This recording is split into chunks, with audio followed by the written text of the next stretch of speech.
स्मरण करेंगे। मैं निराकार चेतन आत्मा हूँ। हे परमपिता, आप भी आत्मा हैं, मैं भी आत्मा हूँ। हम दोनों एक साथ इस शरीर में ये जो आपने दिया है, इसमें एक दूसरे के साथ व्याप्य व्यापक भाव से उपस्थित हैं। हे पिता, आप मेरे सदैव के नित्य माता पिता बंधु सखा सभी कुछ हैं। ना मैं कभी आपसे अलग हुआ, ना हूँ, ना कभी होऊंगा, किंतु मैं आपको जान नहीं पा रहा पिता। और ये मेरा सबसे बड़ा दुर्भाग्य है कि मैं आनंद सागर में होते हुए भी आपके आनंद से, आपके प्रेम और करुणा से वंचित हूँ। यद्यपि आपका आनंद बरस रहा है, आपकी प्रेम और करुणा की स्थिति ज्यों की त्यों है, क्योंकि आप मुझे सब कुछ दे रहे हैं, किंतु मैं अनुभव नहीं कर पा रहा। अतः मुझे वह दिव्य दृष्टि दीजिए, वह ज्ञान दीजिए, जिससे कि मैं आपको अपने भीतर बाहर अनुभव कर सकूं, आपके आनंद को अनुभव कर सकूं, निमग्न हो सकूं। ऐसी मुझ पर अपनी कृपा दृष्टि कीजिए प्रभु। इसके लिए ही हम आपके पुत्र अभी आपके समक्ष उपस्थित होकर आपकी वंदना करने के लिए अत्यंत श्रद्धा से नतमस्तक हैं पिता। आप हमारी वंदनाओं को स्वीकार कीजिए, हमारी इस शुभेच्छा को पूर्ण कीजिए प्रभु, हमें तृप्त कीजिए। सभी मेरे साथ मिलकर अत्यंत श्रद्धा से परमपिता के पावन नाम ओम का एक बार उच्चारण करेंगे।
वंदनीय मातृशक्ति, उपस्थित धर्म प्रेमी सज्जनों, पवित्र आत्माओं, मनोनियंत्रण के विषय में हम थोड़ा परिज्ञान इस कक्षा में कर रहे हैं। क्रियात्मक योग प्रशिक्षण की इस कक्षा में हमें मन पर कार्य करना है। कल हमने इस विषय में कुछ प्रयोग किए थे। मन एक जड़ पदार्थ है, अधिकांश हम ये सिद्धांततः जानते हैं। और यदि ये जड़ है तो इसे चलाना मुझे आना चाहिए, उसी को ही मुझे सीखना है। तो मन पर नियंत्रण करने के क्या क्या उपाय हैं।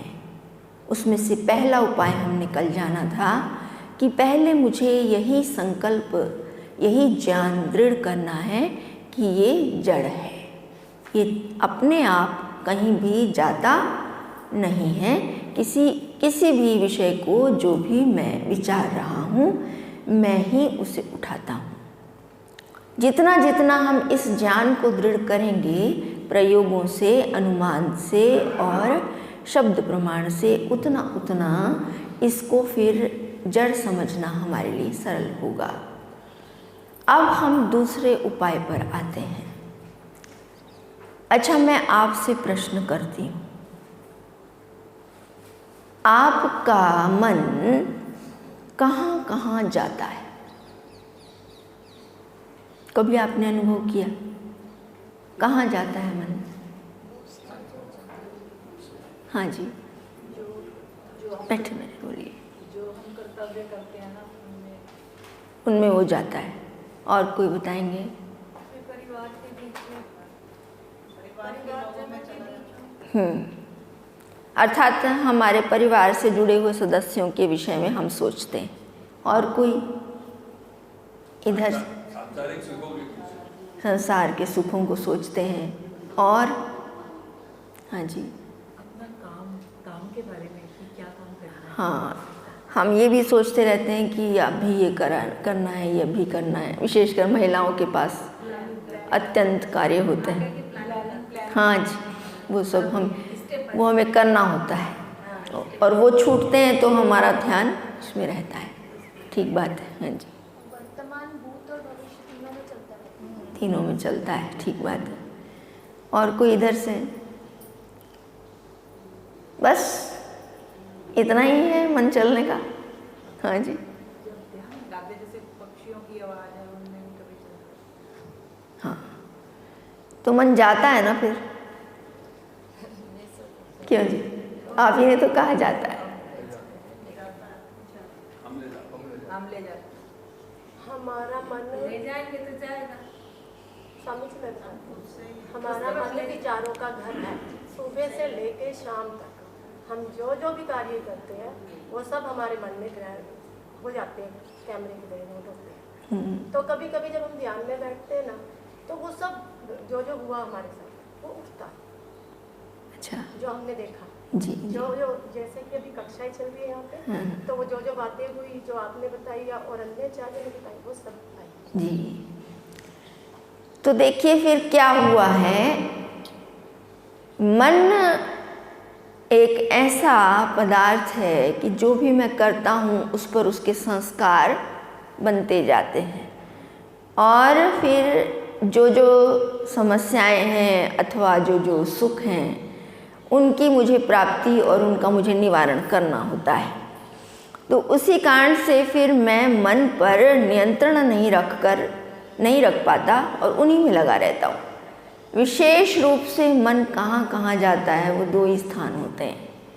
एक सुख की प्राप्ति, दो दुख की निवृत्ति। जिससे जिससे मुझे बाधा है उसको मैं विचारता हूँ कैसे हटे, और जिससे जिससे मुझे सुख मिलता है उसको मैं विचारता हूँ मुझे चाहिए सुख। और सबसे अधिक कहाँ जाता है? दुख को हटाने के लिए भी वस्तुतः सुख के लिए ही जाता है। ऐसा ही है ना? क्यों जी? सुख की प्राप्ति ही मेरे मन पर अनियंत्रित स्थिति का सबसे बड़ा कारण होती है।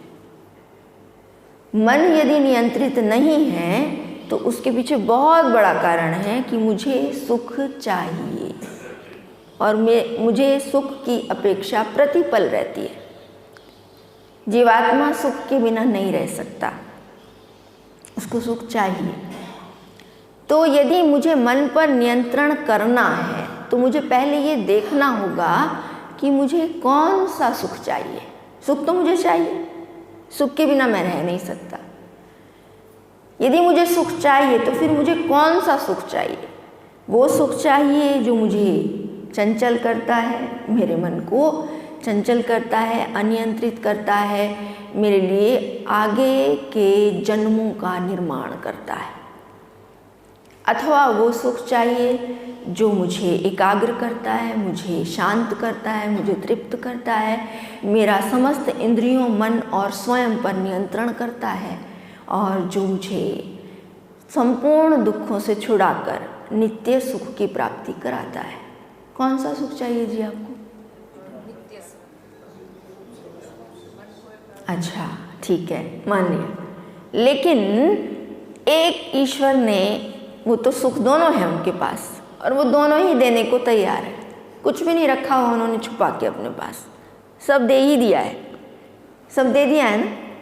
पुरुषार्थ से मैं सब लेता हूँ, यहाँ कोई बाधा नहीं, और वो अपना सुख भी देने को तत्पर है, प्रतिपल दे ही रहे। यहाँ तक कि उनको पता है आसानी से मिलता नहीं है मेरा, तो वो रात बना दी है उन्होंने, चलो रात में तो मेरे पास आ जाएगा। रखते हैं ना अपने पास गोद में रात को। आप क्लेशों से छूटते हैं कि नहीं नींद में? नींद से ज़्यादा प्यारा कुछ है क्या? ये किसकी कृपा से हुआ? ईश्वर की, क्योंकि उनको पता है यदि नहीं मिला इसको मेरा सुख तो ये जी भी नहीं पाएगा।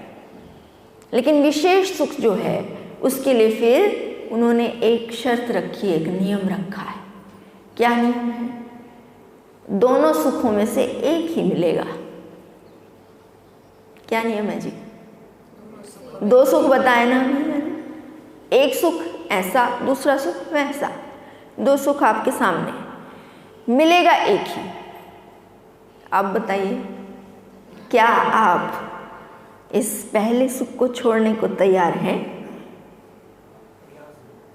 पहला सुख था जिसमें संसार के सभी सुख आते हैं, यही था ना पहला सुख, जो मुझे इस संसार में मिल रहे हैं, पांचों इंद्रियों से मैं भोग रहा हूँ। तो ये सुख यदि आपको चाहिए तो प्रभुदेव कहते हैं फिर मेरा वाला सुख अभी रहने दे, इसी को भोग, अभी नहीं मिलेगा। तो सीधी सी बात है, यदि आपको तृप्ति वाला सुख चाहिए, यदि आपको अपने ऊपर पूर्ण नियंत्रण वाला सुख चाहिए, यदि आपको निर्भय करने और स्वतंत्र करने वाला सुख चाहिए, यदि आपको सम्राट बन जाने वाला सुख चाहिए, कौन सी वस्तु है मुझे आकर्षित कर ले? इतना अधिक अपने ऊपर नियंत्रण वाला सुख चाहिए। अब कुछ नहीं, अब तो मैं यहाँ का राजा हूँ, कुछ नहीं चाहिए मुझे यहाँ का। ऐसा सुख सरलता से तो नहीं मिलेगा ना। जब यहाँ का सुख जो कि अतृप्त करता है, जो मुझे चंचल करता है, उसके लिए मुझे कितना त्याग करना पड़ता है, करना होता है या नहीं? कितना पहले मुझे उसके लिए पुरुषार्थ करना होता है, तब जाके वो थोड़ा सा सुख मिलता है। और वो सुख कैसा सुख है? योग दर्शन में महर्षि व्यास कहते हैं, पतंजल जो व्यास भाष्य है उस पर, योग दर्शन पर, उसमें उन्होंने लिखा है विषय सुखम अविद्या इति उत्तम। क्या कहा? विषय में जितना भी सुख आप मानते हो ना, वो क्या है? अविद्या है। ऋषि कह रहे हैं, अर्थात विषयों में सुख माना हुआ है, हमने माना हुआ है, वस्तुतः तो सुख है ही नहीं, सुख है नहीं। क्यों नहीं है जी? फिर आप ही ने तो कहा था उसमें सुख है, सुख हम भोग भी रहे हैं, पर सुख क्यों नहीं मान रहे हम उसको? ऋषि क्यों कह रहे हैं ऐसा? तो आप अब प्रयोग करें, क्या जो मैं सुख मान रहा हूँ लोक में, वस्तुतः वो सुख है? ये जानना होगा ना। फिर मैं तो मान रहा हूँ और मैं भोग भी रहा हूँ। दिन भर उठने से लेकर रात्रि सोने तक मेरी सारी क्रियाएं इसी पर होती हैं कि मुझे सुख मिल जाए। आप अनुभव करें, कौन सी ऐसी क्रिया है जो आप सुख प्राप्ति के लिए नहीं कर रहे हैं? यहाँ तक कि आप यहाँ सुन भी रहे हैं, यदि आप यहाँ आए हैं तो किस लिए आए हैं जी? सुख चाहिए आपको, इसमें सुख है इसलिए आप यहाँ आए हैं। जिसको जहाँ सुख लगता है वो वहाँ जाता है। और सुख के अब मुझे फिर विभाग, मुझे ये जानना है फिर कि ये सुख मुझे कौन कौन से ढंग से मिलते हैं, किस प्रकार के हैं। कहाँ से मिल रहे हैं और सच में क्या ये सुख है भी कि नहीं, जानना है ना मुझे। तो आप मुझे बताएं, आप किस किस प्रकार से सुख लेते हैं? एक आया रसना से लेते हैं,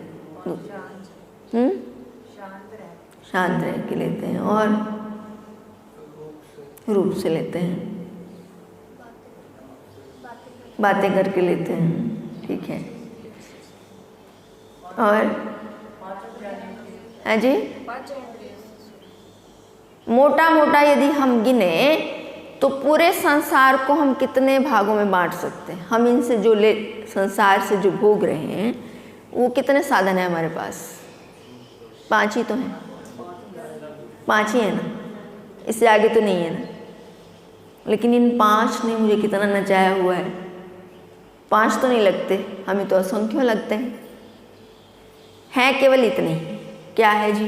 पहला है स्थूल से सूक्ष्म की ओर यदि हम चढ़ लें तो सबसे पहले है गंध, फिर है रस, फिर है रूप, फिर है स्पर्श और अंत में शब्द। 5 ही है ना।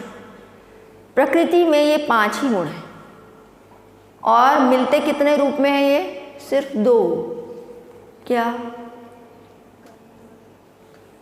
5 ये आपके पास आप भोगते हैं ना, आप भोगते हैं। आपने भोजन लिया और भोजन से आपने, जैसा कि होता है, कोई वस्तु हमारे अनुकूल होती है, अच्छी लगती है, कोई हमको अच्छी नहीं लगती है।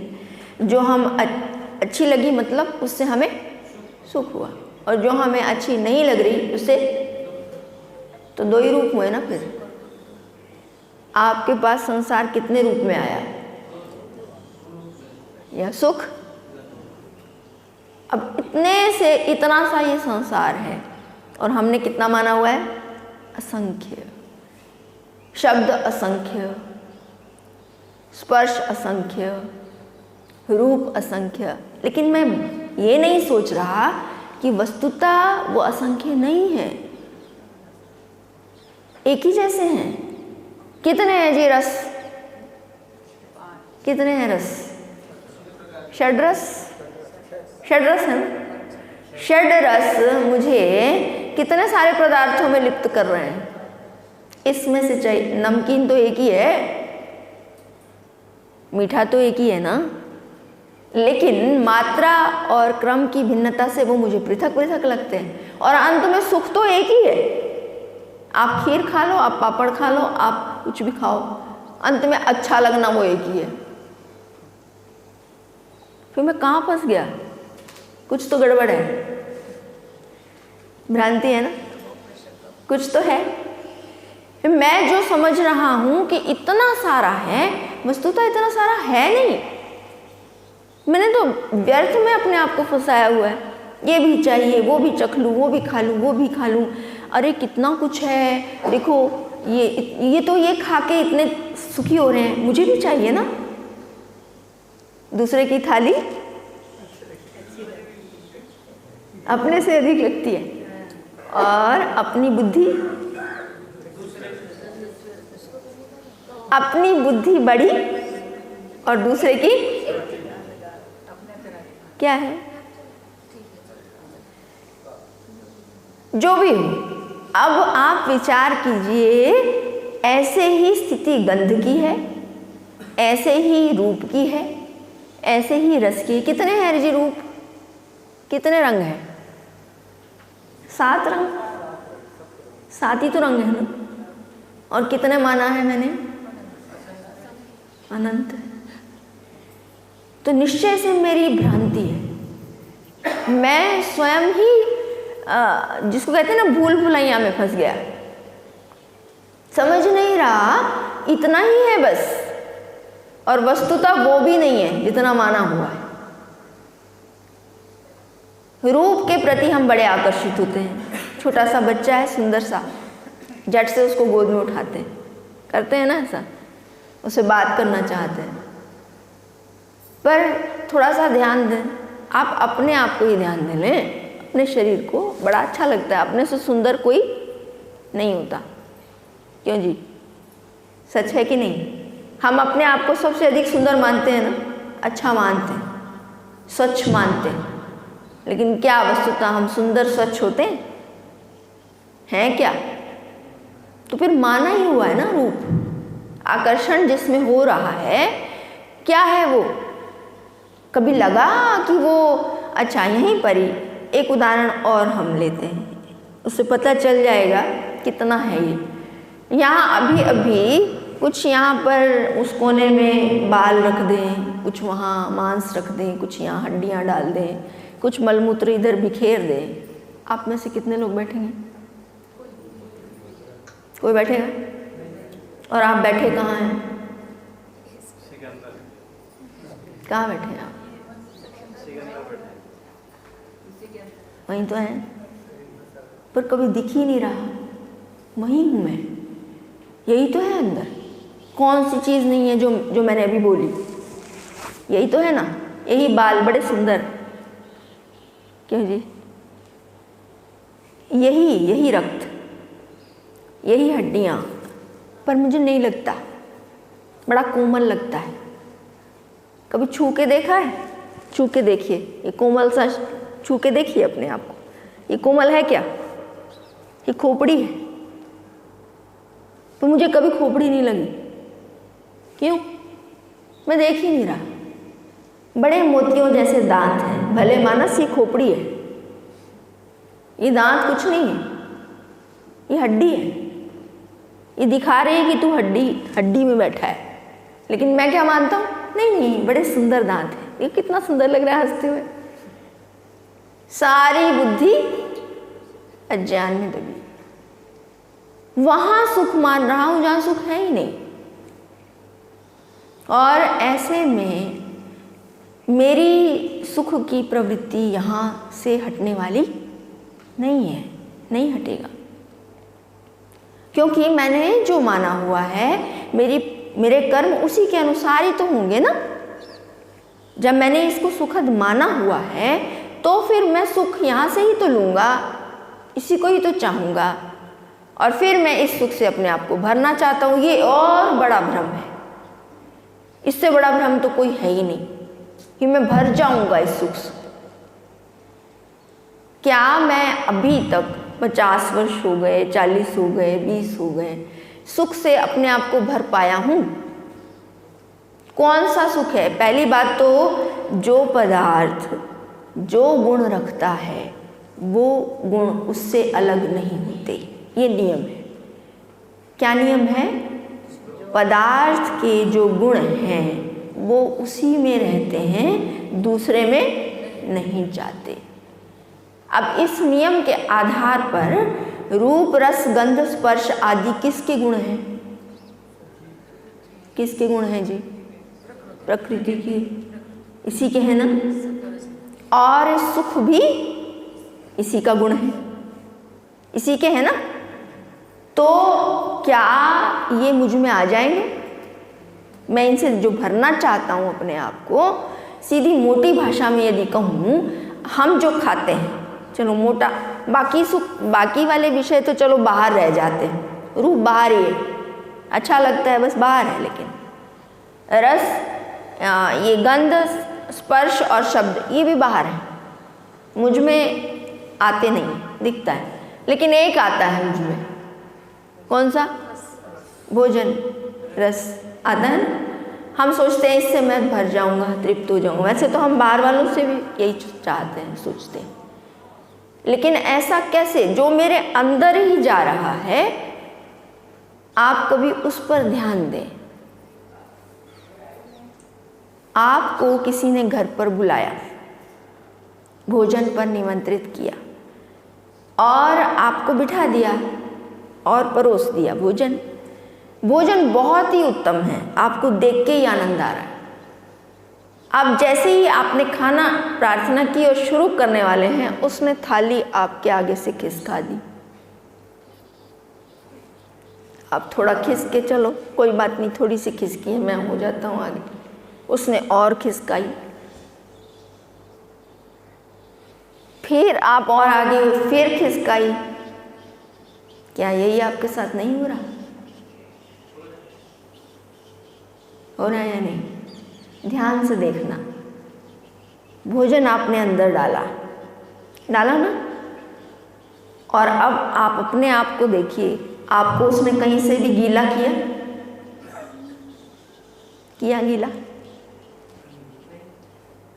आप पेट भर जाए ना अपने आप, तब देखिएगा कहीं मुझ में कुछ आया है। खाते खाते देखिए, हम भूली अनुभूतियों में हैं, जीते हैं। भर कौन रहा है वहाँ ध्यान से धैर्य से देखिएगा, कौन भर रहा है, कहाँ जा रहा है भोजन। आपको दिखेगा मुझ में कुछ नहीं आ रहा, दिखने लगेगा कहाँ जा रहा है। मुझसे तो थाली खिसकती जा रही है, थाली का एक कण भी मुझ तक नहीं पहुँच रहा, और मुझे, क्योंकि मैं ध्यान नहीं देता, वो सुख मुझे चाहिए, सुख में मैं लगा रहता हूँ, और सुख आ रहा है इसलिए मैं उस सुख को भोगने के लिए सारा कुछ भुला देता हूँ।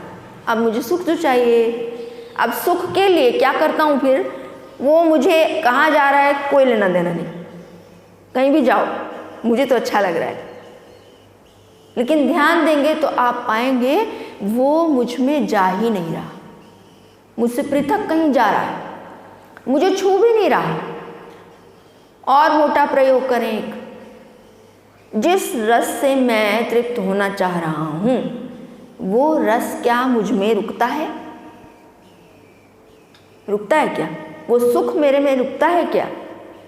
उसी भोजन को जिसको आपने अभी मुख में डाला, बड़ा सुंदर लग रहा था, उसी को आप मुख में रखें और चबाएं नहीं, बस रख दें। तो पहले स्पर्श में तो सुख हुआ, लेकिन जब चबाते नहीं है तो फिर सुख होता है क्या? होता है? दोबारा चबाओ फिर सुख होगा, फिर चबाओ फिर सुख होगा, और उसकी भी सीमा है। चबाते चबाते भी अगर आप उसको निगलते नहीं हैं, निगलते क्यों हैं? क्योंकि सुख आना बंद हो जाता है। उतना ही था, अब उसको वहीं जीभ पर रहने दीजिए। अब देखिए क्या होता है, वो बिल्कुल गारे जैसा, गोबर जैसा लगता है। कहाँ गया? सुख तो कहीं आया ही नहीं, पता नहीं कहाँ गया। तो ये क्या है? इसका अर्थ है कि मैं अत्यंत अज्ञान में जी रहा हूँ, जिन को मैं सुखद मान रहा हूँ। जैसे भी बात आई, इनमें कितना सुख है, पहली बात तो ये है कि ये रुक ही नहीं रहे मेरे पास। दूसरा, इनका सुख मुझे और अधिक अज्ञान से युक्त कर रहा है। मैं ये सोचता हूँ मैं भर जाऊँगा, लेकिन मैं भर नहीं रहा, ये मुझे तृप्त कर देंगे, मुझे तृप्त नहीं कर रहा है, ऐसा है ना। और तेजी से मैं इनकी प्राप्ति के लिए अधर्म करता जाता हूँ, करता हूँ कि नहीं? जितने अधर्म, अन्याय, दोष हो रहे हैं, वो किसकी प्राप्ति के लिए होते हैं? सुख की प्राप्ति के लिए होते हैं। यदि सुख नहीं चाहिए तो अधर्म क्यों करूँगा मैं? अन्याय क्यों करूँगा मैं? अज्ञान से ग्रस्त मैं क्यों होऊंगा? जब मुझे सुख चाहिए ही नहीं, जो वस्तु मुझे चाहिए नहीं, उसके लिए मैं क्यों हाथ पैर उल्टे सीधे मारूंगा? तो मुझे फिर देखना है मैंने क्या माना हुआ है और वस्तुता क्या है, ये प्रयोग करने होंगे फिर। और बिना इसके मुझे पता नहीं चलेगा। और इसका परिणाम सबसे बड़ा क्या आता है, जब तक पूज्य स्वामी सत्यपति जी महाराज हमें कहा करते थे, एक भी कण से सुख लेने की इच्छा यदि बनी हुई है तो ईश्वर की प्राप्ति नहीं होगी, ईश्वर का सुख नहीं मिलेगा। क्योंकि इसको छोड़े बिना हमारी उस ओर गति होती नहीं, हमें वो सुख दिखता ही नहीं है। इसको छोड़ेंगे तब तो ना वो मिलेगा। आप जब सभी इंद्रियों को रोक देते हैं, उपासना में बैठ जाते हैं, सारे विषयों को छोड़ के ही तो बैठते हैं ना, आंख बंद करते हैं ना, और वहाँ भी यदि इन्हीं सुखों को याद करते रहते तो ईश्वर नहीं आते। लेकिन जब आप इसको छोड़ते हैं तो जितना भी एकाग्र होते हैं, थोड़ा सा सुख होता है कि नहीं? ईश्वर उतना देते हैं, भले ही वो सात्विक होता है, लेकिन देते तो है ना। तो इसका सीधा सीधा अर्थ है फिर कि मुझे विषयों में सुख कितना है ये जानना पड़ेगा। पहली बात, दूसरा, ये सुख वस्तुतः जैसा मैं मान रहा हूँ कि मैं इनसे भर जाऊँगा, तृप्त हो जाऊँगा, क्या ये ऐसा मुझे कर रहा है, ये जानना होगा। ये सुख मुझे तृप्त नहीं कर रहे, पूरा जीवन और कितने जन्मों से मैं लगा हूँ इनके पीछे, क्योंकि वीतराग का जन्म तो होता नहीं। जिसने सुखों को छोड़ दिया वो तो मोक्ष में जाएगा ना। जन्म उसी का है जो पहले से सुख लेते आ रहा है, वो वासनाएं बनी हुई हैं, अब उन्हीं वासनाओं के अनुसार जन्म ले रहा है। आपको एक ही अगर सुख है ना, इच्छा है, मुझे दूध चाहिए, अब दूध की वासना आपको यहाँ भी दूध के लिए मारामारी करने देगी, करेगी ना, आपको चाहिए वो। और उसके बाद वही दूध, अब क्योंकि दूध चाहिए तो अब फिर जन्म लो, जन्म लेना पड़ेगा, उसको पीना है आपको वो सुख चाहिए। एक वस्तु का सुख भी मुझे जन्म में ले जाएगा, और वो जन्म चाहे किसी का भी हो सकता है। दूध ही पीना है तो अब कुतिया का भी पीना पड़ेगा। क्यों? आप रोकेंगे क्या? हम रोक सकते हैं क्या? नहीं रोक सकते, क्योंकि कर्म उसके अनुसार हुए तो वो वहाँ भी जाएगा जी, वहाँ ईश्वर भेजेंगे। ऐसे भले ही नहीं जाना चाहूँगा मैं कभी भी सूअर का जन्म लेना चाहूँगा नहीं, लेकिन क्या सूअर का जन्म होता नहीं है? कौन सी आत्माएं जाती हैं जी उसमें? जो मनुष्य शरीर में थी, मनुष्य शरीर से ही तो बाकी योनियों में जाते हैं हम। किस लिए गई वहाँ? क्योंकि मुझे सुखों की इच्छा थी, वैसा सुख मुझे चाहिए, वो उस शरीर में मिलेगा, वहाँ जाएंगे फिर। तो क्या हो रहा है? मैं सुख इसलिए ले रहा था कि मैं तृप्त होऊंगा, और उल्टे मैं दुख के गर्त में जा रहा हूं। ठीक विपरीत परिणाम है, ठीक विपरीत। तो फिर मैं क्या करूं कि मैं बचूं? कोई तो उपाय होगा ना। ये मनोनियंत्रण का उपाय बहुत बड़ा है। मुझे ऐसे सुख नहीं चाहिए। यदि मुझे ऐसे सुख नहीं चाहिए तो अब मन कहाँ जाएगा? यदि मैं स्वीकार कर लूँ कि मुझे ये सुख नहीं चाहिए, मैं सुख के लिए तो स्मृति उठा रहा था, उससे मुझे सुख हो रहा था ना। स्मृति उठाते हैं जो हम उपासना में, अथवा और चिंतन जो करते रहते हैं, ये काम करना है, वो काम करना है, ये चाहिए, वो चाहिए, ये सब सुख के लिए ही तो था। और जब मैं सुख नहीं चाहता, नहीं चाहिए मुझे ये सुख, ठीक है, कर्तव्य के लिए, शरीर के पालन के लिए मुझे जितना आवश्यक है, वो जो विधान ईश्वर ने किया बस वही करूँगा। अब कैसे मन जाएगा? कहाँ जाएगा? क्यों जाएगा? क्या जब मैंने सुख लेना ही नहीं तो फिर भेजता तो वहीं हूँ जहाँ सुख है। तो ये एक उपाय मुझे करना है, और इसका बहुत अच्छा एक प्रयोग अब हम थोड़ा सा करते हैं। आपने एक मंत्र सुना होगा, आप सबको याद भी होगा, मेरे साथ अभी बोलिएगा। आपने सुना है, द्वा सुपर्णा सयुजा सखाया, सुना है ना? चलिए मिलकर बोलते हैं। इस मंत्र के अर्थ में ये कहा है कि हम दो हैं। कौन दो? ईश्वर और मैं, है ना? हम दो हैं। और दोनों कैसे हैं? द्वा सुपर्णा, सुपर्ण सुंदर पंखों वाले। दोनों के ही ज्ञान और कर्म सुंदर सुंदर है, उत्तम ज्ञान और उत्तम कर्म वाले हैं दोनों। और सयुजा, साथ साथ रहते हैं, कभी अलग नहीं होते। और कैसे रहते हैं? सखा भाव से, अत्यंत प्रेम है दोनों। और समानम वृक्षम परिशस्व जाते, एक ही वृक्ष पर हैं। ये जो शरीर रूपी, प्रकृति रूपी वृक्ष है ना, इसी में हम दोनों हैं। दोनों ने इसी को आलिंगन किया हुआ है, दोनों इसी में हैं। फिर तयोर अन्यः पिप्पलम स्वादवती, एक जो है दोनों में से, वो इस वृक्ष के फलों को बड़े स्वाद से खाता है, बड़ा स्वाद आता है उसको। क्यों जी, खाते हैं कि नहीं? खाते हैं ना। वो लगा हुआ है खाने में, उसको दूसरे साथी का ध्यान आता नहीं फिर। और दूसरा क्या करता रहता है? उसको चुपचाप देखता है, खा रहा है, कब खाना बंद करे और मुझे देखे, तो मैं इसको दूं अपना सुख।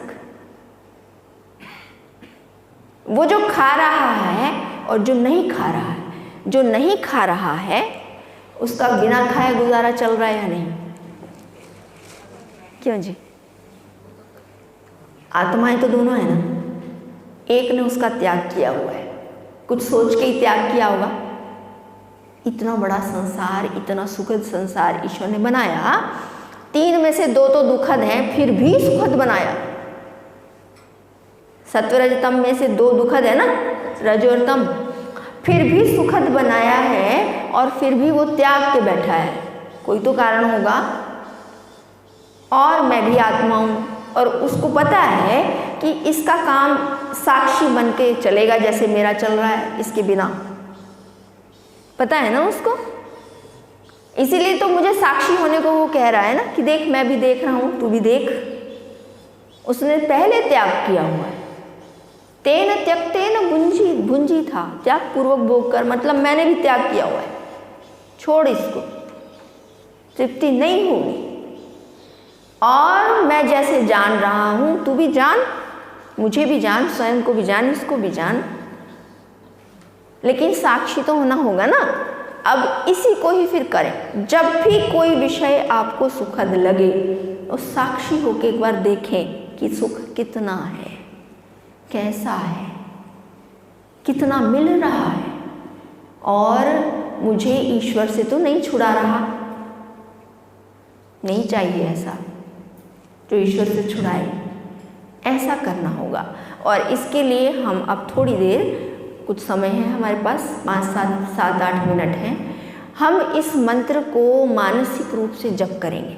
ईश्वर के सम्मुख बैठेंगे और मानसिक रूप से प्रार्थना करेंगे, जप करेंगे कि प्रभुदेव जैसे आपने इसको त्यागा हुआ है और साक्षी भाव से आप इसको जान रहे हैं कि ये पदार्थ ऐसा है, मैं भी ऐसा ही जानूं, और जो यथार्थ में आपका सुख है, जो आपकी सन्निधि है, आपका आनंद है, मैं भी उससे तृप्त हो जाऊं।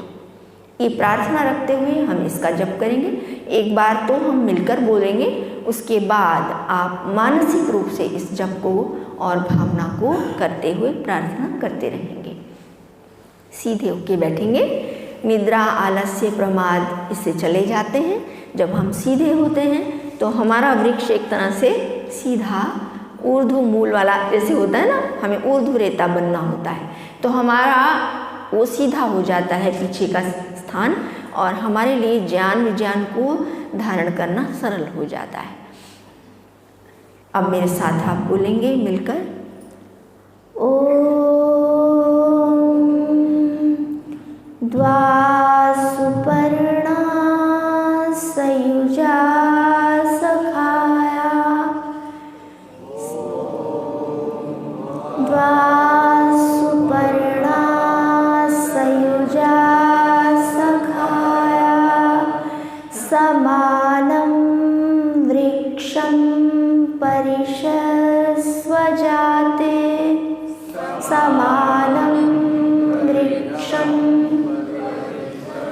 स्वजाते, तयोरन्यः पिप्पलं स्वादवत्ति, तयोरन्यः पिप्पलं स्वादवत्ति, अनश्नन्यो अभिचाकशीति, अनश्नन्यो अभिचाकशीति। मानसिक जप आरंभ करें। जिनको मंत्र स्मरण है वे मंत्र सहित अर्थ और भावना बनाएंगे। परमपिता की गोद में मैं बैठा हूँ, और जिनको मंत्र स्मरण नहीं है वे केवल अर्थ की भावना से ही उस ज्ञान को उठाएंगे।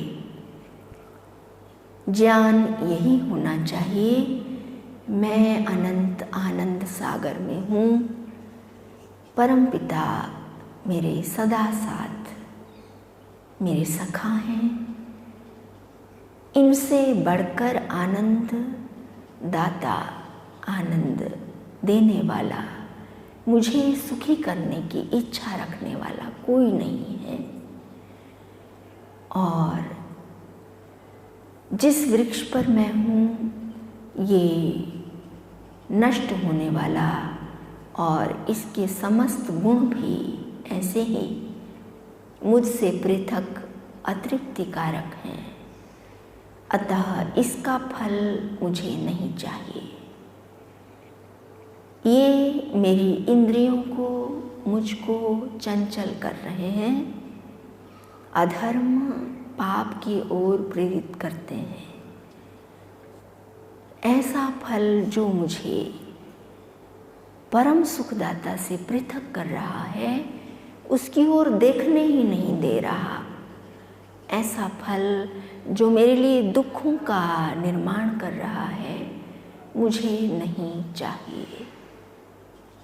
मैं जान गया हूँ इस वृक्ष के फल ऊपर से रसीले किंतु भीतर से रसहीन है।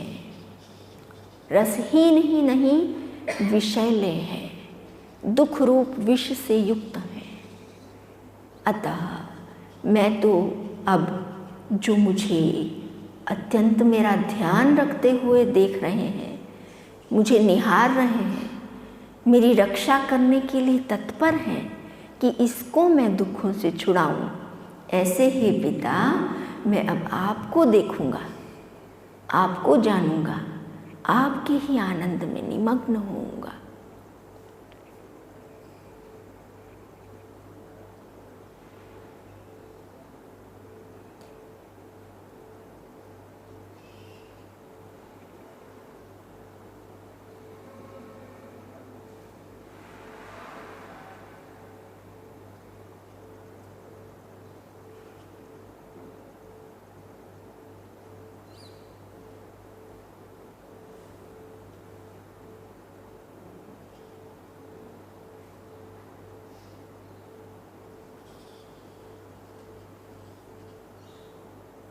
मैं विषयों में कितना दुख है, इन फलों रूपी विषयों में यही देख रहा हूँ और तुलना कर रहा हूँ। हे पिता, आप जो मुझ में हैं, जिनको, जिनके आनंद को, जिनके सुख को मैं अपने भीतर ही अनुभव कर सकता हूँ, जिसे पाने के लिए मुझे कुछ नहीं, कहीं जाने की अपेक्षा नहीं, उस सुख से मैं तुलना कर रहा हूँ कि आपका सुख कितना तृप्तिदायक है और इसको, जिसको मैं भोगना चाह रहा हूँ, घोर पुरुषार्थ करके ये भोगते समय भी दुखद है और अर्जन रक्षण में भी दुखद है, मुझे आपसे दूर कर रहा है। मैं अब इसका त्याग करता हूँ। मैं वैराग्य का वर्ण करूँगा और मैं अब आपके ही आनंद से तृप्त हूँ।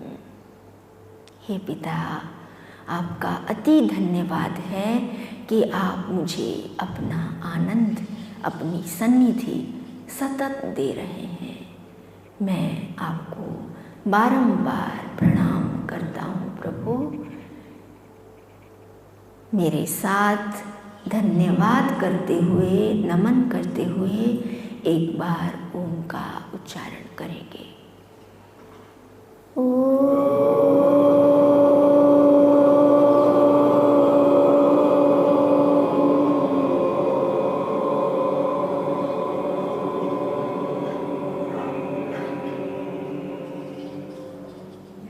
सर्वेभ्यो नमः।